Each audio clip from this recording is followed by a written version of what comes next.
Bismillahirrahmanirrahim. Assalamu alaikum dear students.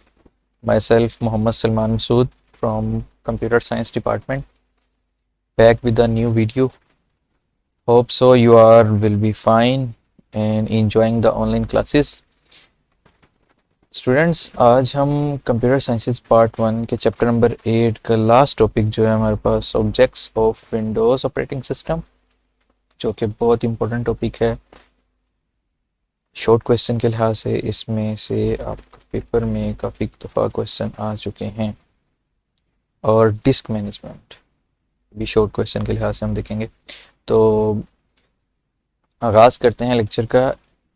इसमें सबसे पहले हम लास्ट लेक्चर का ओवरव्यू, कि लास्ट लेक्चर में हमने command line operating system versus graphical user interface को ऑपरेटिंग सिस्टम को डिटेल में देखा था।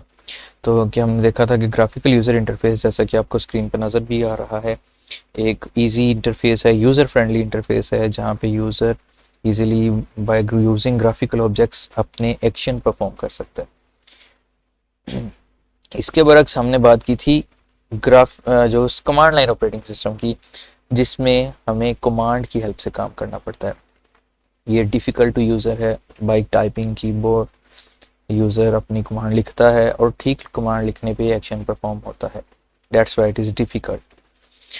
और फिर हमने बात की थी features of Windows operating system. Features की बात करें तो इसमें हमने डिफरेंट फीचर्स देखे थे कि मल्टीटास्किंग के लिहाज से, मल्टी प्रोसेसिंग के लिहाज से, मल्टी यूज़र ऑपरेटिंग सिस्टम के लिहाज से हमने बात की थी। Plug and play user interface again बात की थी। डिफरेंट चीज़ें हमने डिस्कस की थी कि बहुत से फीचर विंडोज़ ऑपरेटिंग सिस्टम हमें प्रोवाइड कर रही है। That's why it is user friendly operating system. आज के लेक्चर में हम बात करेंगे objects of Windows operating system. क्या क्या ऑब्जेक्ट्स हैं विंडोज़ के। सबसे पहले हम डिस्कस करने जा रहे हैं जो हमारा पहला ऑब्जेक्ट, डेस्कटॉप। डेस्कटॉप आपको पता ही है कि बहुत कॉमन और most important objects of Windows operating system is a desktop. ये वो एरिया जहाँ पे यूज़र एक्चुअली विंडो ऑन होने के बाद एंटर होता है। हमें फर्स्ट जो स्क्रीन नज़र आती है विंडोज़ ऑन होने के बाद, वो डेस्कटॉप है, जहाँ पे यूज़र की एप्लीकेशन प्रोग्राम्स होते हैं, जहाँ पे यूज़र उनको ओपन करके आगे फॉरवर्ड मूव करता है to perform their certain actions. तो कहते हैं the on screen work area on which application windows icons menus and dialog boxes are appear is called desktop. Desktop is entering point in Windows and it is a main object of Windows. Main object है, ठीक है। User यहाँ से ही अपने different other Windows में enter होता है। विंडोज़ मतलब डिफरेंट एप्लीकेशंस में एंटर होता है। It appear when window is successfully loaded. ये मैं पहले भी बता चुका हूँ, ये इंपॉर्टेंट ऑब्जेक्ट। नेक्स्ट बात करें तो माई कंप्यूटर। माई कंप्यूटर भी एक आइकन होता है डेस्कटॉप पे, और ये आइकन एक्चुअली हमें दिखा रहा होता है कि हमारे कंप्यूटर में क्या क्या चीज़ें हैं, हमारी हार्ड डिस्क में क्या क्या डाटा अवेलेबल है, ये उसके बारे में हमें आगाही दे रहा होता है, हमें डिस्प्ले हो रहा है, आपको नज़र भी आ रहा होगा। तो my computer is a special icon on desktop. It is very important object use for interfacing with the computer. Interface करने के लिए it is enable the user to see what is in his computer. User को बताता है कि आपके computer में क्या क्या है। User can access hardware devices, disk drives and files and folder from my computer. कोई भी हार्ड डिस्क ड्राइव्स हैं, आपकी CD DVDs हैं, आपकी USB, कोई भी फाइल एंड फोल्डर, वो आपको माई कंप्यूटर में ही डिस्प्ले होंगे। थर्ड है हमारे पास माई डॉक्यूमेंट। जब कंप्यूटर विंडो इंस्टॉल करते हैं माइक्रोसॉफ्ट विंडोज़ या कोई भी ऑपरेटिंग सिस्टम, तो हमें सबसे पहला आइकन जो नज़र आ रहा होता है स्क्रीन पे, एक वाहिद आइकन होता है, वो डॉक्यूमेंट्स का होता है। डॉक्यूमेंट्स जो होता है ये एक्चुअली हमारे पास एक स्पेशल फोल्डर ऑन डेस्कटॉप होता है जो कि ऑटोमेटिकली क्रिएट करती है विंडो ऑन इंस्टॉलेशन। और मेनी एप्लीकेशन प्रोग्राम, अक्सर हम जो भी एप्लीकेशन यूज़ कर रहे होते हैं, उसका बाय डिफ़ॉल्ट फोल्डर जो होता है वो आपका माई डॉक्यूमेंट्स होता है। ये मैं आपको दिखाता हूँ अभी, कि जहाँ पे ये देखिएगा माई डॉक्यूमेंट्स में हमारे पास यहाँ पे डॉक्यूमेंट्स, तो तमाम वो डॉक्यूमेंट्स जो कि आपके पास डाउनलोड होते हैं वो यहाँ पे मौजूद होते हैं, डाउनलोड्स में या डॉक्यूमेंट्स में आ जाते हैं हमारे पास, ठीक है। तो ये पहले से ही हमारे सिस्टम में मौजूद होता है। तो हम बात करें डॉक्यूमेंट्स के बाद, हम अगली बात करें कि हमारे पास रिसाइकल में रिसाइकल बिन भी एक ऐसा आइकन डेस्कटॉप पे जो कि डिफरेंट हमारी डिलीटेड आइटम को अपने पास रख लेता है।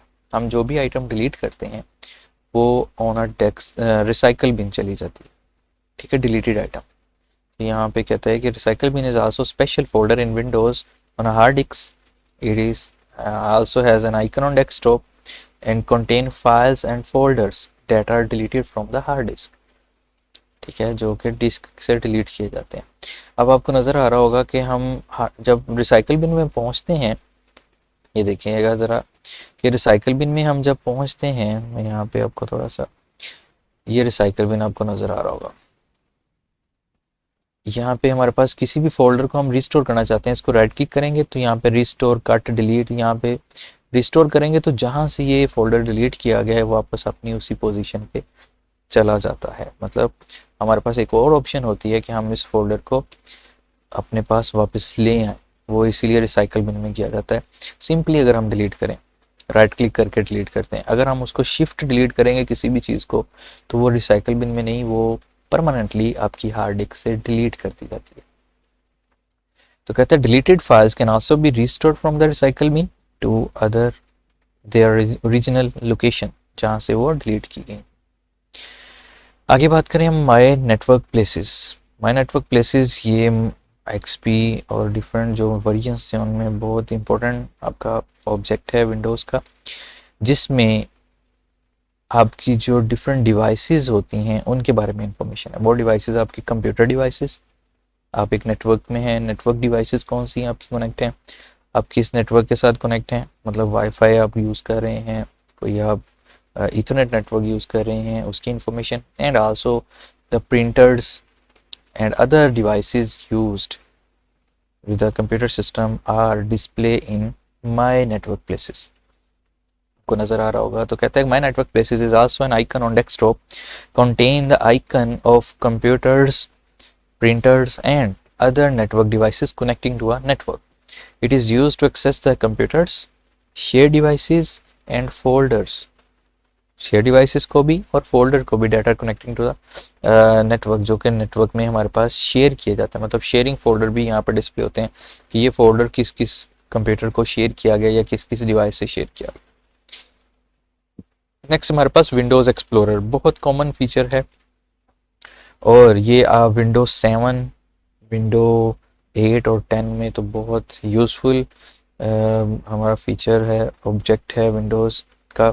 तो कहता है कि विंडोज़ एक्सप्लोरर एक्चुअली हमें तमाम जो हमारी डाटा का एक क्विक व्यू दे रहा होता है। Quick access of data is the file explorer या विंडोज़ एक्सप्लोरर इसको कह देते हैं। तो कहता है कि Windows explorer act as file manager in a window and provide an efficient way for locating and managing file on a computer। एक efficient way provide करता है। It also provide an efficient way to manage the computer resources। Computer को resources को manage करने के लिए भी ये helpful है। अब ये quick way क्या है, efficient way क्या है, मैं ये आपको दिखाने जा रहा हूँ।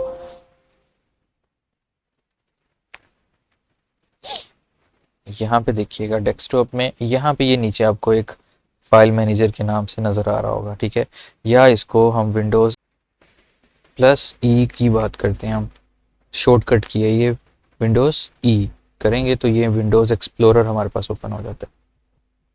विंडोज़ एक्सप्लोरर में हमारे पास फ्रीक्वेंट फोल्डर्स जो मैं यूज़ करता रहा हूँ और रिसेंट फाइल जो लास्ट 20 फाइल्स हैं उनका एक ओवरव्यू मेरे पास आ रहा है। मैं क्विक एक्सेस कर सकता हूँ, कोई भी फाइल गेट कर सकता हूँ। तो ये क्विक एक्सेस के नाम से भी यहाँ पे पूरे कंप्यूटर का डाटा है। अब विद इन अ क्लिक आप simply with in a short time shortcut way से डिफरेंट फाइल्स एंड फोल्डर तक पहुंच सकते हैं। तो ये फाइल एक्सप्लोरर या विंडो एक्सप्लोरर एक बहुत अच्छा ऑब्जेक्ट है, ये हमारा टाइम बचाता है।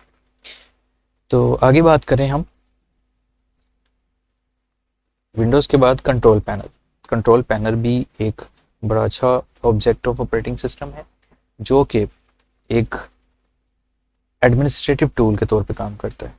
हमारे पूरे सिस्टम की हार्डवेयर एंड सॉफ्टवेयर डिवाइसेस को मैनेज करता है। ठीक है, कैसे मैनेज करता है ये आपको नीचे कंट्रोल पैनल की विंडो नज़र आ रही है। इसमें हम सिस्टम की सिक्योरिटी के लिहाज से, फाइल यूज़र अकाउंट के लिहाज से, नेटवर्क इंटरनेट के लिहाज से, अपीयरेंस, हार्डवेयर एंड साउंड के लिहाज से, प्रोग्राम इंस्टॉल एंड इंस्टॉल, ठीक है, डिफरेंट एक्शन परफॉर्म कर सकते हैं इन अ कंट्रोल पैनल। तो कहता है कि control panel is a special folder that contain the administrative tool like system software and these tool are used to perform system management task. System management, system को manage करने के लिए task होते हैं, सच एज कहते हैं कि installing uninstalling hardware devices and program, ठीक है, manage system resources, sharing printers, setting update and times. ये कुछ एक्शंस बताए उसने कि हम कंट्रोल पैनल में सारे काम कर सकते हैं। नेक्स्ट हमारे पास है स्टार्टअप बटन। स्टार्ट बटन क्या होता है जी? ये एक ऐसा बटन जो कि लेफ्ट कॉर्नर पे बिल्कुल नीचे बॉटम लेफ्ट कॉर्नर होता स्क्रीन यानी कि टास्क बार पे पाया जाता है, और इस बटन में हमारे पास तमाम एप्लीकेशन प्रोग्राम जो कि इंस्टॉल हैं वो व्यू होते हैं। जब इसको क्लिक किया जाता है तो एक स्टार्टअप मेन्यू अपीयर होता है ऊपर की तरफ, जहाँ पे तमाम प्रोग्राम को डिस्प्ले किया जा सकता है, ओपन किया जा सकता है, सर्च किया जा सकता है। Is located on the left most side of the task bar and start button is shortcut way of accessing the program installed on a computer.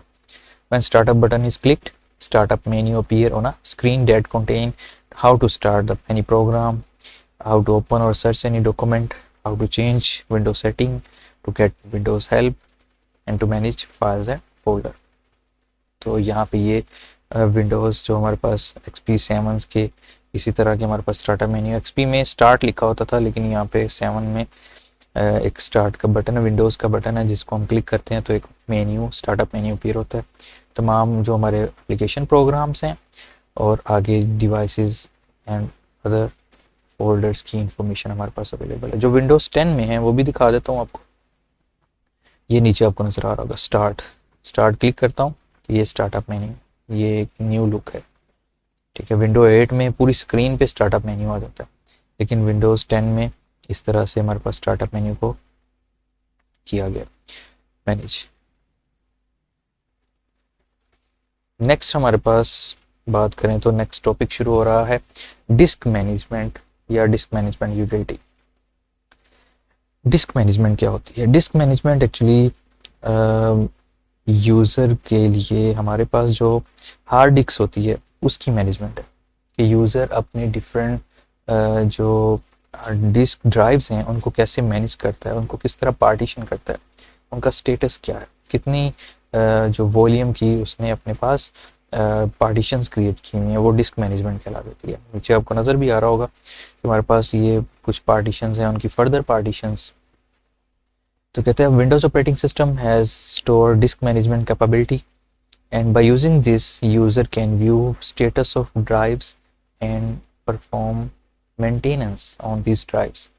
status होता है कौन कौन सी ड्राइव्स हैं, उनको मज़ीद एक्सटेंड या उनको श्रिंक किया जा सकता है, ठीक है। और user can divide the disk into multiple partitions. अब पार्टीशंस क्या हैं, ये नेक्स्ट हमारे पास शॉर्ट क्वेश्चन है। डिस्क पार्टीशनिंग, तो कहते हैं disk partitioning is a process of dividing storage space of hard disk into separate data areas. हमारी डिस्क है उसको फर्दर एरियाज में डिवाइड कर लिया जाता है। 100 GB हमारे पास हार्ड डिस्क है तो उसको 100 की अगर 4 पार्टीशन क्रिएट कर ली जाए तो ये डिस्क पार्टीशनिंग है। अब इस डिस्क पार्टीशनिंग में भी हमारे पास फर्दर 2 टाइप्स हैं, एक प्राइमरी पार्टीशनिंग और एक एक्सटेंडेड पार्टीशनिंग। हम बात करें प्राइमरी पार्टीशनिंग की तो क्या कहता है प्राइमरी पार्टीशनिंग एक हमारे पास ऐसी पार्टीशन जो कि सिस्टम पार्टीशन कहलाती है। जब माइक्रोसॉफ्ट विंडोज़ इंस्टॉल कर रहे होते हैं तो ड्यूरिंग इंस्टॉलेशन जो पार्टीशनिंग की जाती है उसको प्राइमरी पार्टीशनिंग कह देते हैं, ठीक है। हम बता देते हैं कि हमारी हार्ड डिस्क है, हम इस हार्ड डिस्क को एज अ प्राइमरी पार्टीशन 3 तरह से यूज़ करना चाहते हैं, 3 पार्टीशन की तौर पे या 4 पार्टीशन, मैक्सिमम 4 पार्टीशन क्रिएट की जाती हैं। Windows and other can start from a primary partitions and we can make maximum 4 primary partition on a hard disk. इसके बरक्स जो हमारे पास एक्सटेंडेड पार्टीशनिंग है वो प्राइमरी पार्टीशन को आगे फर्दर डिवाइड किया जाता है इनटू सब partitioning is called extended partition. A type of disk partitioning that can be further divided into sub partition is called extended partition। ये मैंने आगे आपको बताना है इसका सारा। In this way, number of logical hard disk drive can be created and assign unique name such as C, D, E and F। अब ये देखें यहाँ पे आपको नज़र आ रहा होगा कि डिस्क मैनेजमेंट ऊपर लिखा आ रहा है और यहाँ पे हमारे पास एक ही हार्ड डिस्क की मल्टीपल डिस्क क्रिएट कर ली जाती है, या हमारे पास मल्टीपल ड्राइव्स हम अटैच करेंगे तो वो एज अ डिस्क हमें हमारे पास अवेलेबल होंगी। तो ये देखें, ये हमारे पास एक हार्ड डिस्क है, ठीक है, ये इसकी प्राइमरी पार्टीशनिंग है, ठीक है, इस तरह से ये प्राइमरी पार्टीशनिंग हमारे पास सारी, और इसकी एक्सटेंडेड पार्टीशनिंग क्या है। अब मैंने एक हार्ड, हमारे पास 465 GB की हमारे पास डिस्क थी, उसको फर्दर मैंने डिफरेंट 4 पोर्शंस में डिवाइड कर लिया, तो हम एक्सटेंडेड पार्टीशनिंग कह देते हैं। अब एक्सटेंडेड पार्टीशनिंग में हम वर्क कैसे करते हैं, थोड़ा सा आपको बताता चलूँ कि हम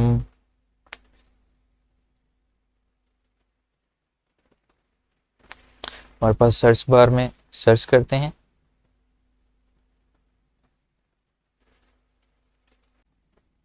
तो डिस्क मैनेजमेंट में विंडोज 18 में create and format hard disk के नाम से ये ऊपर आपको डिस्क मैनेजमेंट नज़र आ रहा है। डिस्क मैनेजमेंट को मैं थोड़ा सा करता हूँ मैक्सिमाइज। तो ये मैंने बात की, ये रिमूवेबल स्टोरेज मीडिया, मैंने अपनी हार्ड डिस्क को एक ही मेरे पास प्राइमरी पार्टीशन है, बाकी मेरे पास मैंने प्राइमरी पार्टीशन को एक्सटेंडेड पार्टीशन में कन्वर्ट किया हुआ, ठीक है। तो ये सी ड्राइव है, ये डी ड्राइव है, ई है एंड एफ है, 4 मेरे पास ड्राइव हैं, बाकी 2 अनलोकेटेबल हैं। ये दोनों जो हैं ये फुल इसी का पार्ट है। तो मैं यहाँ पे अनलोकेटेबल पे क्लिक करता हूँ तो न्यू सिंपल नेक्स्ट, ये जितनी पार्टीशनिंग है मैं इसको नेक्स्ट, इसको मैं असाइन कर देता हूँ एच, नेक्स्ट करता हूँ, फाइल सिस्टम फॉर्मेट, फिनिश करता हूँ, तो मेरे पास एक नई पार्टीशन क्रिएट हो चुकी है, इसको मैं एक्सटेंडेड पार्टीशन कह रहा हूँ। ये देखिए आपको नज़र आ रही है, और यहाँ पे भी इसको ऐड कर दिया गया है न्यू पार्टीशन एच के नाम से, ठीक है जी। उम्मीद है आपको समझ आई होगी, आप सिंपली मल्टीपल पार्टीशन क्रिएट कर सकते हैं। तो स्टूडेंट्स, ये था हमारा आज का लेक्चर, उम्मीद है आपको समझ आई होगी। अपना ख्याल रखिएगा, अल्लाह हाफिज़।